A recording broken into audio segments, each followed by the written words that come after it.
आज के इस क्लास के अंतर्गत देखिए, आज हम क्लास 10th सब्जेक्ट मैथ अध्याय 4 की प्रश्नावली 4.3 देखने वाले हैं। ठीक है, चलिए तो इसका हम पहला प्रश्न पढ़ते हैं कि निम्न द्विघात समीकरणों के मूलों की प्रकृति ज्ञात कीजिए। यदि मूलों का अस्तित्व हो तो उन्हें ज्ञात कीजिए। ठीक है, प्रश्न क्या है कि द्विघात समीकरणों के मूलों की प्रकृति ज्ञात करनी है। यदि मूलों का अस्तित्व है, ठीक है, यदि मूलों का अस्तित्व है तो उन्हें ज्ञात कीजिए। किन्हें? उन्हें, मूलों को, क्योंकि इनका यदि अस्तित्व रहेगा ना तो हम सवाल को आगे बढ़ाएंगे। तो चलिए समझते हैं मूलों की प्रकृति। जो मूलों की प्रकृति होती है ना, वो आपकी 3 तरह की होती है। कितनी तरह की होती है? 3 तरह की। चलिए तो यहाँ पर हम देखते हैं मूलों की प्रकृति। ठीक है, मूलों की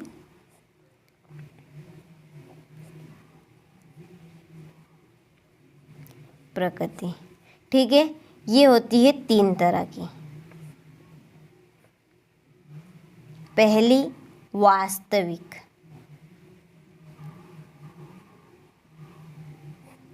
ठीक, दूसरी काल्पनिक,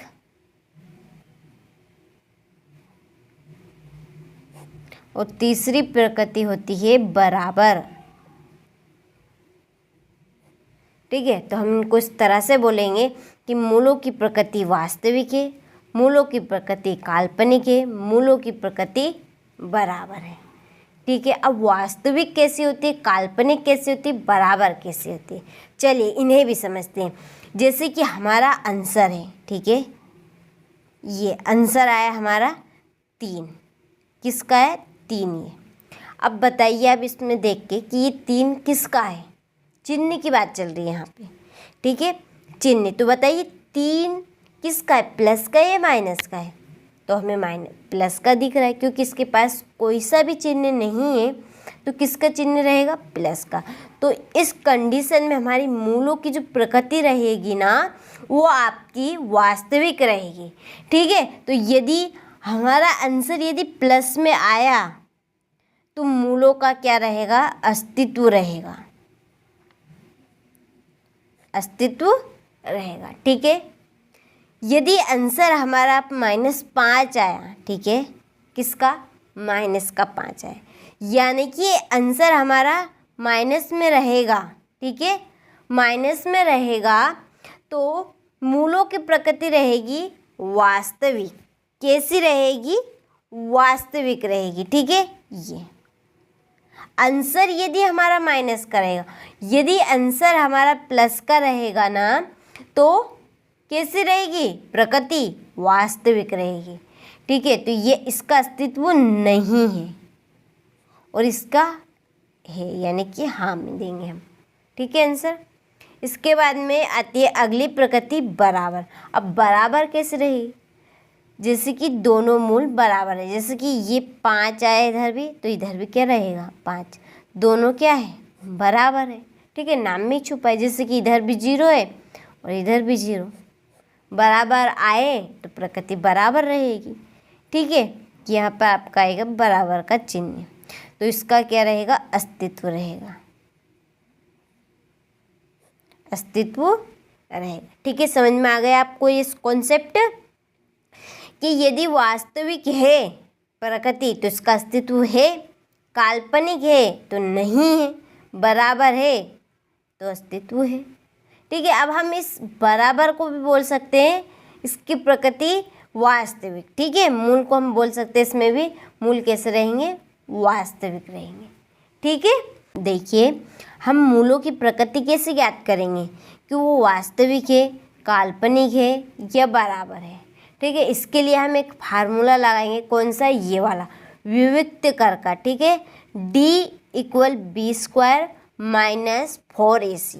ठीक है, इस फार्मूले में हम मान रखेंगे और फिर हम चेक करेंगे कि हमारे मूलों की प्रकृति वास्तविक आ रही है कि काल्पनिक आ रही है कि बराबर आ रही है। ठीक है, यदि वास्तविक आई तो हमारा अस्तित्व रहेगा मूलों का, तो हमें मूल ज्ञात करने रहेंगे।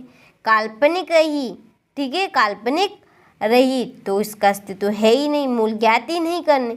यदि बराबर आई तो इसका भी अस्तित्व रहेगा, यानी कि मूल वास्तविक रहेंगे।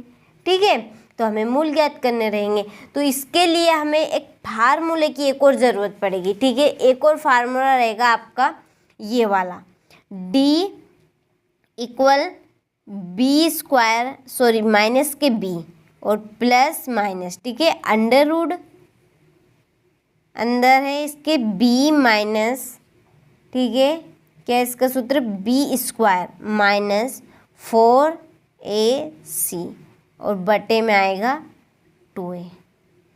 ठीक है, ये फार्मूला हम आगे लिखेंगे। चलिए, तो आप इन दोनों फार्मूलों को नोट कर लीजिएगा अपनी बुक में। अब हम आगे सवाल की ओर बढ़ते हैं। ठीक है, ये हमारा पहले प्रश्न का पहला सवाल है, मैंने यहाँ पर नोट कर लिया है। तो चलिए अब हम सवाल को हल करते हैं। यहाँ पे हम मान रखेंगे a का, ठीक है, b का मान और c का मान। a का मान बताइए जल्दी से, कौन सा है, ये वाला। a का मान है 2, b का मान बताइए -3 और c का मान 5। ठीक है, अब हम इसमें एक फार्मूला लगाएंगे जो मैंने आपको मूलों की प्रकृति ज्ञात करने के लिए बताया था। ठीक है, d equal b square minus 4ac। चलिए, इस मान में, इस सूत्र में मान रख दीजिए। बी स्क्वायर का क्या मान है, -3 -4 इंटू ए का मान 2 है, सी का मान जल्दी से बताइए 5 है। ठीक है, अब देखिए ये 3 2 बार है, तो देखिए माइनस भी 2 बार हो जाएगा, तो माइनस माइनस क्या आ जाएंगे, प्लस। 3 का वर्ग बोल दीजिए, क्या है, 3 का वर्ग 9 है। ठीक है, ये आएगा माइनस 5 दूनी 10, 10 चुको 40। ठीक, अब 40 में से 9 जाएंगे, 9 में से 40 जाएंगे, जो बड़ी संख्या है उसी में से घटाएंगे। चलिए, 40 में से 9 घटाए कितने बचेंगे, माइनस के 31, जिसमें से घटाएंगे उसी का चिन्ह आएगा। अब बताइए यहाँ पे देखिए आप, कि हमारा आंसर कौन सा आया, किस चिन्ह का आया है, माइनस का आया है। ठीक है, चलिए तो बताइए हमारी प्रकृति कैसी है, कैसी है, काल्पनिक है। ठीक है, कैसी है, काल्पनिक है, तो इसका अस्तित्व नहीं है। तो हम क्या बोलेंगे कि मूलों की प्रकृति कैसी है, यहाँ पे काल्पनिक है। ठीक है, चलिए, तो यही तक हमारा सवाल रहेगा। तो अतः यहाँ मूलों की प्रकृति, मूलों की प्रकृति कैसी है, काल्पनिक, काल्पनिक है। ठीक है, और यहीं पे हम लिख देंगे आंसर। ठीक है, आपको सवाल समझ में आ गया। देखिए, मैं पहला आपको बेसिक बताती हूँ ताकि उससे आपको सवाल अच्छे से आसानी से समझ में आ जाए। ठीक है, तो चलिए आप इस प्रश्न का स्क्रीनशॉट लें और अच्छे से अपनी नोटबुक में इस प्रश्न को नोट करें। अब आपसे मिलते हैं अगले वीडियो में इसी प्रश्न वाले की अगले सवाल के साथ।